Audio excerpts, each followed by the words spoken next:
No dia que eu visitei um reator nuclear em Angra dos Reis, eu olhei para a piscina do reator e vi como no fundo havia um combustível nuclear usado. Ele passou sua vida útil gerando energia no reator e agora está repousando submerso. Porém, ele ainda continua emitindo reação fortemente. Ele estava cercado por uma água que deveria dar medo, mas ao invés disso, de alguma forma, dava uma estranha paz relaxante ao ver como nada parecia se mexer lá embaixo. Tudo em meio a um azul hipnotizante. E encantado com aquilo, eu me aproximei da borda, eu me apaixonei pela profundeza, eu pulei naquela piscina nuclear. Ou pelo menos foi isso que aconteceu em um universo alternativo. Inclusive o Rodrigo tava do meu lado, né, Rodrigo? Exatamente. Como é que foi olhar pra aquela piscina? Foi incrível, realmente dava vontade de pular, cara. E ela era muito azul também. Muito azul. Pois é, e se a gente tivesse pulado naquela piscina que tava bem ali na nossa frente? A oportunidade tava lá. O que aconteceria? Bom, é essa alternativa não tão legal e as suas consequências que nós vamos explorar a partir de agora. Vamos nessa. Pô, se você cair numa piscina nuclear dessas, você toma uma dose de radiação muito grande e morre pouco tempo depois. Está surpreendido com isso? Broxante. E isso é o que a maioria das pessoas pensaria que aconteceria se você pulasse uma piscina nuclear. E esse pensamento tá certo. Mas muitas outras coisas muito mais prováveis podem acontecer. Afinal, vamos pensar de forma prática. Vamos dizer que aqui é a piscina. E aqui está o combustível nuclear usado. E você, aqui de vermelho, está na borda. E só o fato de ser permitido você ficar aqui significa que sim, é seguro. Agora, o quão seguro pode ser isso? Não existem combustíveis nucleares usados aqui no fundo? Que eles são altamente radioativos? Sim, eles estão ali emitindo uma alta dose de radiação lá no fundo, que é mortal até mesmo para quem está lá na borda. Ou pelo menos é isso que aconteceria se não tivesse água nessa piscina. Porém, essa piscina está sempre cheia. E a água é uma proteção muito grande contra a radiação.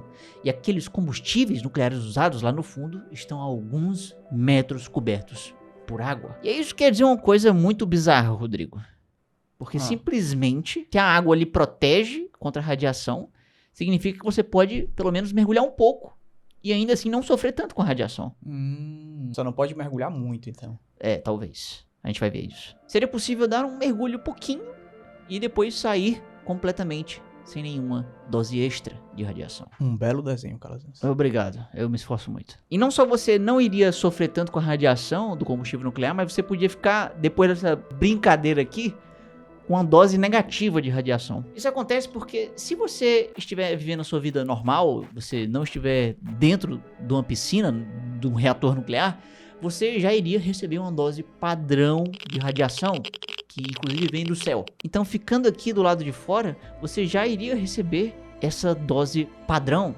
Você estaria tomando ela a todo instante. Mas essa dose é letal? É uma coisa que a gente só vive ali com ela e tá tudo bem. Beleza, então. E aí o que acontece? Se você pular na piscina, você vai estar coberto de água, não só entre você e o combustível nuclear, mas vai ter um pouquinho de água também entre você e o meio externo, aqui em cima de você.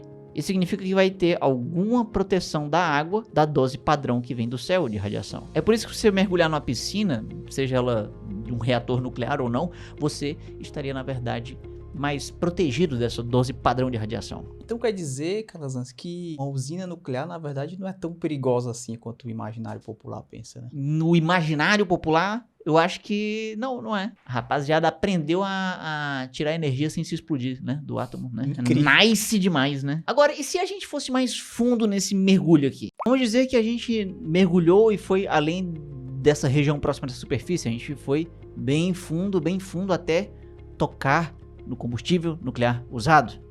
Ousadia, hein? Isso é ousadia, é alegria. Talvez mais ousadia do que alegria. Acho que não vai ser tão alegre.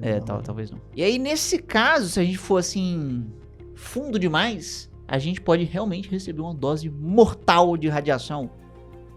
Que legal! Porém, existe uma certa profundidade que é possível você mergulhar e ainda assim sair de boa como se nada tivesse acontecido. E para entender isso, a gente precisa compreender um conceito chamado de camada semi-redutora. E o que é que essa camada faz, Calazans? Boa pergunta, Rodrigo. Vamos imaginar o seguinte, que a gente tem uma certa fonte de radiação bem aqui, que emite um feixe de radiação aqui para cima, que vem com força total. Porém, vamos dizer que bem aqui existe alguma coisa em que esse feixe de radiação vai ter que atravessar. E aí parte dessa radiação pode ser parada completamente no meio do caminho. Ela fica mais fraca. E apenas a outra metade consegue atravessar para o outro lado. Agora, o quão enfraquecida fica essa radiação que atravessa? Vamos ver. Vamos ver isso daí, né? O quanto da intensidade desse feixe que acaba sendo perdido no meio do caminho vai depender de duas coisas. Uma delas é a espessura dessa camada, em que se você tiver uma camada de 10 centímetros de água e outra de 20, a de 20, obviamente, por ser mais larga, vai reduzir mais a intensidade. E se você tiver uma piscina, cara? Com vários centímetros vai conseguir acabar ainda mais com a radiação. Agora, quanto exatamente? Vamos ver. Vamos chegar lá. Porque além da espessura, existe um outro fator que é muito determinante, que é o tipo de material. Porque até agora a gente falou só de água, né? Aí é moleza. Vamos dizer que essa fonte de radiação emitiu um feixe que tentou atravessar uma camada de água. E uma fonte muito parecida, emitindo a mesma quantidade de radiação em uma camada de mesma espessura, porém, sendo essa aqui feita de chumbo, foi muito mais parada a radiação. Aqui teve muita coisa que conseguiu atravessar ainda, e aqui basicamente nada. Pois é, o chumbo ele consegue parar mais a radiação, porque simplesmente é uma propriedade natural do chumbo, é assim que ele se comporta na natureza. Ou seja, no final a redução da radiação vai depender da espessura da camada e do que ela é feita. Agora, o que é uma camada semi-redutora? Sei lá, tu que vai me explicar. É verdade. Quando a gente fala de camada semi-redutora, a gente está falando da espessura necessária para que uma camada de um certo tipo de material consiga frear exatamente metade dos raios dessa fonte de radiação aqui. Ah, por isso que é semi-redutor. Semi, tipo assim, semi-deus, é meio deus, né? Semi-redutor, reduz metade, né? Tá, então como que a gente sabe qual que é a espessura dessa camada para que ela seja exatamente uma semi-redutora? Como, Calazans? Me explica aí. Bom, a gente precisa primeiro decidir qual que é o material que a gente tá falando. A gente vai falar de quê? De chumbo, de água, ou talvez até de ar. Se a gente, por exemplo, escolher o ar, a gente vai acabar escolhendo um material que é terrível para essa função. Eu acho que é um dos piores que tem para poder barrar a radiação. É o que aparenta mesmo. O ar não passa uma segurança assim, né? O ar não passa muita segurança, né? Tipo, tiro em alguém, né? Tem um colchão de ar entre você e a bala. Não parece que vai dar legal isso aí. Se a gente falar de ar, então a gente tá dizendo que uma camada desse material, para poder ser larga o suficiente para poder parar metade da radiação de uma fonte, a gente vai precisar de uma camadinha de simplesmente 60 metros. Ou seja, tem uma fonte de radiação bem ali e ela vai precisar estar a uma distância de 60 metros para que a radiação caia em 50%. Por isso que se um combustível nuclear aqui no fundo estiver numa piscina seca, sem a água, a radiação daqui iria conseguir percorrer 60 metros e ainda assim ter 50% de força. Isso seria perigoso até mesmo para quem tá aqui na borda, meio que dando uma espiadinha na piscina. Pois é, o ar não é tão bom assim para poder parar a radiação. E ainda bem que a gente pode escolher outros materiais. Vamos ver, por exemplo, o chumbo. O chumbo já me parece mais seguro.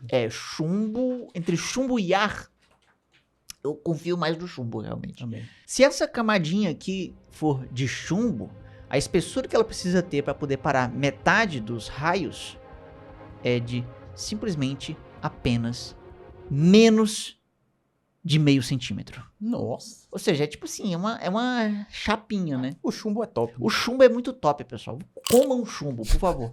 Tô brincando, viu? Não comam chumbo, viu? E não tão bom quanto o chumbo, a gente tem a água. Para poder parar metade dos raios, uma camada aqui no meio de água precisa ter mais ou menos 7 centímetros. Pô, a água é top também, então, hein? Pô, água é top demais, viu? Bebam água. Isso é uma recomendação séria agora. Então, ou seja, olha que interessante. A gente, com uma camadinha de 7 centímetros de água, a gente já corta metade da radiação. Então, se a gente estiver bem aqui, a distância do combustível nuclear até a superfície, digamos assim, 7 centímetros, show de bola, ia ser metade do perigo reduzido. Mas aí tem um problema, porque o combustível nuclear aqui no caso se a gente cortar metade do perigo, ainda continua muito perigo. Então, ainda é uma dose mortal. Então, a gente precisa, obviamente, mais do que 7 centímetros de profundidade. Certo? Então, qual que é a distância que a gente precisa ter da superfície até o combustível nuclear para que isso aqui acabe parando o suficiente a radiação e torne a borda da piscina e até aqui a superfície um lugar seguro? Bom, vamos fazer uma coisa aí que muita gente não gosta. Vamos raciocinar. Vamos dizer que temos aqui, para fins mais didáticos, uma fonte de radiação assim, que vai emitir muitos raios. E aí a gente vai botar no meio do caminho uma camadinha de 7 centímetros de água. Isso significa então que o que vai acontecer? 7 centímetros é a espessura da camada semi-redutora para a água. Então metade desses raios aqui não vão conseguir passar para o outro lado. Então se aqui nós temos 100% da intensidade, quando passa para o outro lado nós temos apenas 50%. E aí vamos dizer que existe uma outra camada de 7 centímetros, também uma camada semi-redutora de água. Aí nesse caso, apenas metade do que sobrou vai conseguir ultrapassar. E metade da metade é 25%. Então, se a gente continuar fazendo essa brincadeira, a gente vai sempre, a cada 7 centímetros de água, reduzir metade. Até que vai chegar um ponto que vai ficar uma dose segura, eu acredito. Exatamente, Rodrigo. Muito bem pontuado. Mas quanto é essa dose segura, Calazans? Acredito que depende da dose inicial, né? Depende da dose inicial. Mas no caso de um combustível nuclear, como esse aqui, a gente vai precisar de uma camada de água aqui até a superfície, idealmente de metros. Ó, pra tu ter uma ideia, se a gente tiver, por exemplo, 2 metros aqui de profundidade, é como se a gente tivesse várias camadinhas de 7 centímetros, cada uma reduzindo metade. E aí, cada camadinha dessa de 7 centímetros, juntas, uma em cima da outra, formando 2 metros, daria uma redução da radiação inicial para 1/1000º do que era antes. 1/1000º eu acho que dá pra ficar seguro. Já parece mais tranquilo isso aí agora, viu? Aí vamos mais segurança, porque eu sou viciado em segurança. Vamos dizer que daqui pra cá a gente tem 4 metros. Toma. Então aí nesse caso, o que vai acontecer? Se a gente tem 2 metros, reduz 1/1000º, bota mais 2 metros, vira 1/1000º de 1/1000º. Vamos botar na tela quantos zeros são isso aí de redução? Isso é um número bem absurdo. E aí sim, eu diria que essa é uma dose que ela é até bem segura. Parece seguro. Ela parece muito segura.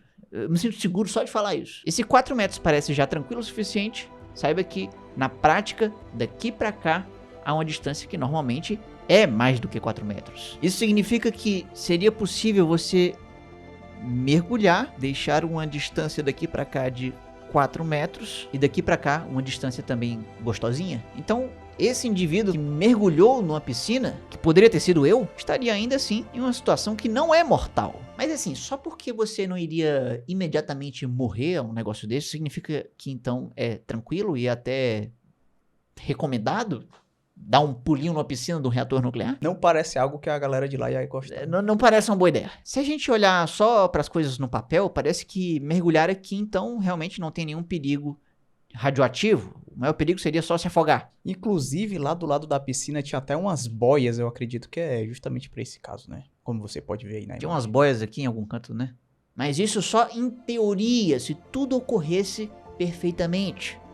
Mas o mundo real tem nuances. No mundo real, vamos dizer que algo não saiu exatamente como planejado. E que por algum motivo, esse combustível nuclear usado aqui embaixo acabou liberando partículas radioativas pela água, que elas podem se espalhar. Nesse caso, você estaria sim recebendo uma dose de radiação maior e poderia, dependendo, se você acabar ingerindo uma partícula dessas, ser mortal. Por isso que na prática, você pular numa piscina de um reator nuclear pode talvez não ser um sinônimo de morte, mas ainda assim vale dizer que ainda é algo que tem os seus riscos. Riscos esses que talvez faça você preferir uma piscina comum.